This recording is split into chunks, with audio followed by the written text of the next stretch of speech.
안녕하세요, 철봉입니다. 얘가 이제 인터뷰 중간중간에 얘기가 자꾸 뚝뚝뚝뚝 끊겨요. 멍하니 이제 천정 보면서 말도 못 이어나가기도 하고.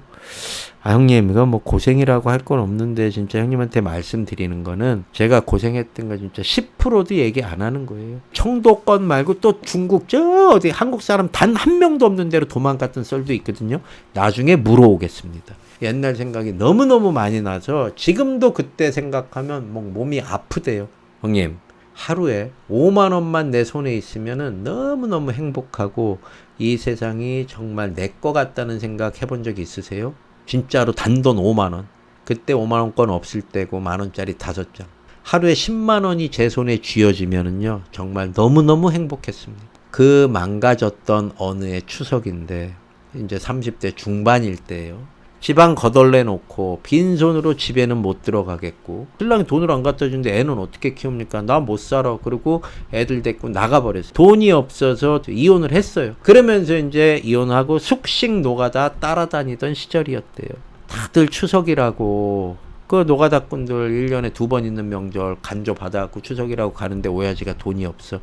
다들 자기 있는 돈으로 새러 가는 거야. 대식이가 집에 못 가. 갈 집이 없는 거예요. 이혼해서 이쪽 처갓집으로 들어갔지, 본가에는 갖다 쓴 게 너무 많으니까 아버지 어머니 얼굴 보기 민망해서 못 가지. 그때 추석이 길었답니다. 주머니에 꼬깃꼬깃한 거 10,000원짜리 2장이 있더래요. 보일러도 안 들어와. 5명이서 옆에 화장실 하나 있고 반지하 노가다 숙소 방구석에서. 제가 편의점도 했었잖아요. 유통기한 거의 임박하면 세일하잖아요. 그 시간 맞춰서 가는 거예요. 그래갖고 진열장 밑에다가 따로 모아둔 거, 반품하든지 아니면은 김밥 같은 건 폐기 처분하기 직전 이런 거 세일하잖아요. 아니면 유통기한 지난 소세지들 이런 것들. 컵라면, 계란, 유통기한 지난 소세지. 담배도 사펴야 되잖아. 담배가 그때 뭐 2천 몇백 원 할 때니까. 추석 연휴가 긴데 그 2만 원으로 그냥 소세지 뜯어 먹으면서 김밥 상하기 직전 거 먹으면서, 컵라면에 큰 거는 비싸니까 작은 거 2개 사갖고 요거 한 번 먹고 저녁 때 또 다른 거 먹고, 그렇게 5일을 견뎠답니다. 정말 돈에 한이 맺혔대요. 그해 겨울에 5명이서 이제 방 하나에서 징역 살듯이 자고 새벽 4시 반에 출근을 해야 됩니다. 노가다는 6시면 일을 시작하니까. 왜 이렇게 날은 추운지 쇠를 만지는 그런 일을 했는데, 차에서 내려가고 코팅 장갑 끼고 쇠 파이프를 딱 만지면은 코팅 장갑이 쩍 하고 들러붙어서 안 떨어진대. 맨손으로 잡으면 들러붙으면은 이게 살점 떨어지듯이 코팅 장갑이 찌지지지직 하고 떨어지지도 않을 정도로. 명절엔 돈이 없어갖고 이제 본가에도 못 가고 애들 보러도 못 가고 완전히 30대 초중반을 찌그러져갖고 내일이 없어. 미래가 없어. 그렇게 하다가 애가 너무 보고 싶은 거예요. 비가 오는 날이었는데 이제 노가다를 쉬는 거예요. 예, 쉬는데 봤더니 우산이 하나, 까만 우산이 있는데 그 뭐 성한 우산이겠어. 우산대 한쪽이 부러져 갖고 이렇게 책 찌그러진 모양 빠지는 그 우산, 등치도 이만한데 이거를 들고 이제 교문 앞에 서 있는데 아들이 저쪽에서 터덜터덜 걸어 나오더랍니다. 우산 가지고. 이렇게 봤는데 지 새끼는 1000m 1km 밖에서 봐도 알아보잖아요. 오랜만에 봤는데 저기서 털레털레 걸어오는데, 이게 벌써 15년밖에 안 된 얘기인데 너무 옛날 얘기 같지만 신발이 앞에가 이렇게 벌어졌대. 틀어져 있더래요. 너덜너덜하게 해진 운동화를 신고 이렇게 걸어 나오는데 진짜 가슴이 찢어지더랍니다. 찢어져. 주머니엔 돈이 없고 옷 한 벌, 운동화 한 켤레 못 사주는 이 못난 애비의 마음이 정말 너무 처절하고 사무치더래. 지금 당장 손 잡고 가서 애 운동화 사주고 옷도 한 벌 사주고 그러고 싶은 게 간절한데 돈이 없어. 도대체 뭘 했는지 모르겠어. 월급 받아갖고 간조 받아갖고 대가리를 털었는지. 돈이 없더래요. 얘가 건달도 어렸을 때 해서 건달 생리도 알고 다 어디 보쓰고 차 잘 알아요. 노가다판 그렇게 굴러다닌 거 노가다판의 생리도 다 알아. 그것도 도박을 오래 했으니까 라인계 생리도 너무 잘 알아. 형님, 이게 다 뭐로 연결이 되는지 아십니까? 글쎄 뭐야 형님, 전부 다 돈입니다. 아니 내가 건달 쪽으로 됐든 라인계가 됐든 화류계가 됐든 사채가 됐든 사람을 만나야 될 거 아닙니까? 그렇지. 그럼 사람을 만나면 정보를 얻잖아요. 어떻게 나갑니까? 건달도 동생들 다 자리 잡고 있는 애들 얘네 만나면 야 뭐 좀 있냐? 뭐 먹을 거 좀 있어? 그러면 이렇게 찌그러져 갖고 갑니까? 건달 동생들 만나갖고 소고기 투플러스 좀 사주고 애들 먹고 때 좀 뱉기라고 돈 200만 원 쥐어주고 양복 쫙 입고 가서 짝퉁 시계래지만 차고 가고 벤츠 타고 갔어요. 돌아와갖고 신나나 세녹스 집어넣을지언정 벤츠 정도는 타고 가고 딱 옷발 살고 핏이 있어야 가오도 서고 말빨도 먹히고 우리 대식이 형님 잘 나가나 보다 형님 이러는데 씨부레 아들 운동 하나 사줄 돈이 없는데 그게 되겠냐고 먹히겠냐고 너무 잘 알아. 그래서 돈이 왼수였답니다. 이쪽 저쪽 둘러봐도 중국 가갖고 그렇게 병신 삽질 해갖고 한국 와서 아버지한테 눈도 못 뜨지. 그래서 할 수 있는 게 그냥 세상과 단절돼서 할 수 있는 숙식 노가다 그거뿐이었답니다. 그러다가 또 이제 화가 올라오잖아. 모든 게 오늘 봉철이처럼 일이 안 풀리고 뭐가 손에 안 잡히고 뭔가 막혀 있으면 화가 올라오는 거예요. 화가 올라오니까 욱하는 거지. 기분이 자꾸 상해 금방. 별일 아닌 건데도 주먹이 나가는 거예요. 노가다꾼이 손가락질하면서 뭐라고 그러니까 뭐라는 거야. 야 이 씨발 병신처럼 귀때기에 좆박았나 씨발 저 갖고 오라고. 그러니까 갖고 그냥 쥐어 박아버리고 이 사람이 잘못했지. 한 번에 못 알아들은 대식이가 잘못했고 그걸 귀때기에 좆박았냐라고 얘기가 윽박지는 노가다 그 기공도 잘못했고 얘하고 갖다 줘야 되는데 욱해갖고 쥐어 박은 얘도 잘못했고 그 생활이 계속 반복이 됩니다. 그러다가 또 설상가상 눈 위에 서리가 내립니다. 전 부인이 돈이 없어서 도저히 애들 못 키우겠다고 본가에다가 대식이 아버지한테 아들 둘 맡기고 가버려요. 이미 이혼했는데. 명절 땐 돈이 없어서 못 갔지만 간조 좀 받고 돈 좀 생기면 아버지 찾아서 가던 그 집에도 못 갑니다. 이제는 아들들이 있어서. 비참해서 못 가는 거예요. 쪽팔리고. 너무너무 못나고 진짜로 인생 패배자 같고 정말 잉여인간 같고 이 못난 내 모습이 너무너무 화가 나고 미쳐버릴 것 같더래요. 그 찢어진 운동화하고 또 아들 집에다가 돈 없어서 안 되겠다 못 키운다고 본가에다 놔두고 갔잖아요. 누구를 욕합니까?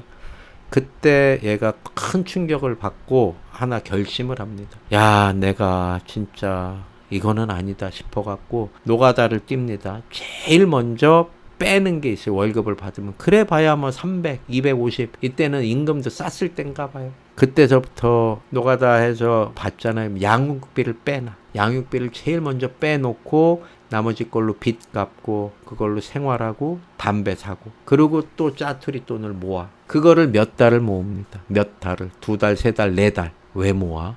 도대체 왜? 형님 가야지요. 어디? 그 본가에? 와이프 전처 만나러? 형님 이 생활을 제가 이 다람쥐 쳇바퀴 도는 이 적막하고 앞이 안 보이는 생활을 타게 할 수 있는 거는 돈 만드는 방법은 유일하게 카지노밖에 없습니다. 그것도 강원랜드는 출입정지 돼갖고 못 가니까 마카오로 가야죠. 마카오. 그렇게 해갖고 6개월 1년을 양육비 빼놓고 담배값 빼놓고 모으고 모아갖고 1,000만 원을 어렵게 만들어서 홍콩을 통해서 마카오로 갑니다. 에어 마카오도 없을 시절이래요. 한 17, 8년 정도 됐나 봐요. 그때 이제 메이저 카지노는 아직 안 생기고 랜드마크라고 랜드마크에 있는데 강원랜드에서 도박을 했었고 처음 간 홍콩에 혼자 가갖고 홍콩에서 마카오로 입성을 해갖고 밥도 안 먹고 물도 안 마시고 잠도 안 자고 2박 3일을 한번 빠지면 지금은 좀 짧게 하는데 그때는 그냥 완전히 몰입돼 갖고 미친 듯이 했대. 카드를 까고 그 다음에 비행기 타고 오면은 손가락이 이렇게 구부러져 있대요. 너무 힘줘서 까갖고. 까는 거를 제가 한번 진짜 몰래 도찰을 해놓고 싶어요. 정말 이렇게 까거든요. 2박 3일 그냥 도박을 해갖고 그때 이겨서 왔답니다. 그걸 그대로 살려서 와서 아버지 대가리도 좀 털고 저기 빚도 좀 갚고 이렇게 하고 대가리를 털이를 시작을 합니다. 집에 불도 꺼야 되고 개인 빚이 이미 신용불량된 지는 오래됐고 그때 얼마 이겼냐 1,000만 원 갖고 가서 랜드마크에서 한 6천 정도를 가지고 왔는데 아버지한테 절반 주고 친구한테 절반 주고 친구야 이게 내 생명과도 같은 돈이다. 나 이거 아버지 통장이나 내가 가지고 있으면 또 도박하러 갈 것 같으니까 내가 지금 당장 죽는다 그래도 이 돈 주지 마라. 이거 주면은 너랑 나랑 절교다. 제발 부탁한다. 친구가 절반 갖고 안 줬대요. 그거는 안 주고 모아져 있고 또 돈 노가다 뛰어갖고 또 조금 모으고 또 양육비 빼놓고 또 조금 모으고 또 조금 모으고 또 조금 모으고 그러고 또 갑니다. 어딜 가느냐. 마카오를 가요. 옛날에 많이 죽었는데 지금은 안 죽어 많이. 왜 안 죽느냐? 돈 빌릴 데가 없어. 성격상 누구한테 돈 빌려달라 소리를 못해.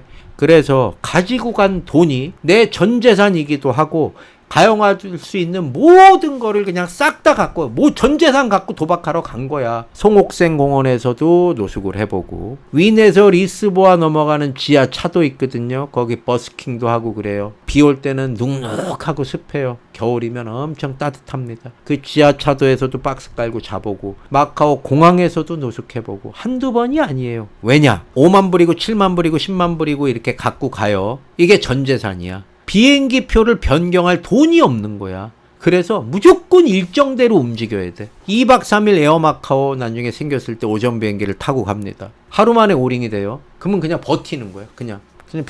하루 만에 오링 되면은 그냥 버텨.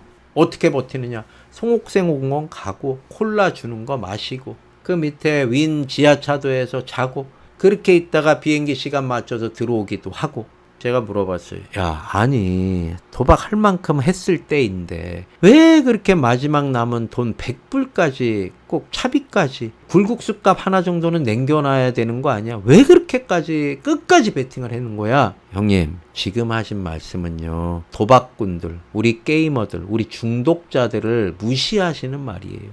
아무것도 안 해보고 모르는 사람들이나 그런 말을 하는 거예요. 왜냐?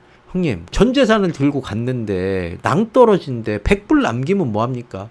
이걸로 살려야지요. 거기까지 가면요, 제정신인 사람 한 명도 없어요. 10원짜리 하나까지 기계 전자바칼에 넣을 수 있으면 20불, 홍콩달러 20불도 넣고 때리는 게 도박꾼입니다. 그 10원짜리 하나까지 탈탈탈탈 털어야 돼요. 그 마지막 탈탈 털은 거마저 오링이 됐을 때 현실로 돌아오는 겁니다. 윈 마카오에서 공항까지 걸어가 봤답니다. 편도로 2시간 반 걸리더래요. 걸어가다가 너무너무 스스로가 병신 같고 화가 나고 바보 같아서 그 올라가는 길에 인도가 있거든요. 애들 달리기도 하고 그래. 이 다리 위에서 밑에를 이렇게 내려 렌지 형이 바라봤던 딱 그 자리예요. 맨 위에 꼭대기. 렌지 형이 거기서 뛰려다가 구찌 로퍼인가 루이비통 로퍼인가 아니면 에르메스 뭐 샤넬 신발 한 번밖에 안 신었는데 그걸 벗어놓고 다리에 올라가는데 이렇게 봤더니 신발이 2개가 바짝바짝 빛이 나더래. 씨발 저거 2번밖에 안 신었는데 그거로 내려왔는데 대식이도 그 자리에서 똑같이 강물 보면서 알겠더래요. 여기에서 뛰는 사람들의 마음을, 뛰어내리는 마음은 누구보다도 잘 안다고 하더라고요.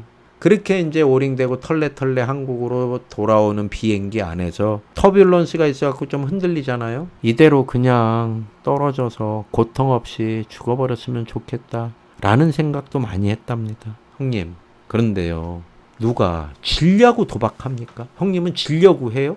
아니, 어떻게든 이겨보려고 하는 거지. 작은 돈으로 불시 살려보고 꽁 살려갖고 살아보려고 도박을 하는 거지. 누가 죽으려고 도박하는 놈이 어디 있습니까? 그런 마음으로 도박하다가 저처럼 노숙하는 거예요. 저 이제 손 빌릴 곳도 없고 빌려보지도 않았지만 이미 다 거덜 나갔고 초토화된 상태라 그냥 스스로 감내했어요. 뭐 대단한 일 했냐고 뭐 감내라는 단어까지 나오냐 이러지만 진짜 스스로 그냥 다 누구 탓을 합니까? 내 발로 가서 내 발로 뒤졌는데 탓할 사람이 있어요, 없어요? 없지. 그렇게 이제 오링되고 와서 다시 노가다를 뛰기 시작합니다. 인생이 계속 도돌이표예요. 도돌이표. 이제 30대 초반에서 30대 중반으로 이렇게 넘어갑니다. 아무런 꿈도 없고 희망도 없고 회복할 솟아날 기미가 안 보여. 하늘이 무너졌는데 솟아날 구멍조차 없는 거예요. 왜? 자본이 있어. 인맥 다 떨어져 나갔지. 스스로 단절된 삶을 살지. 고립돼서 살지. 숙식 노가다 모르는 사람들이랑 같이 다니면서 노가다 뛰면 얼마 벌어. 일당 10만 원짜리. 비 오는 날 쉬고 뭐 빨간 날 쉬고 250인 거예요. 이렇게 살다가 가는구나 대부분의 사람들이. 인생의 희망이 안 보일 무렵. 여기까지입니다. 여러분들 안녕히 계세요. 바이바이.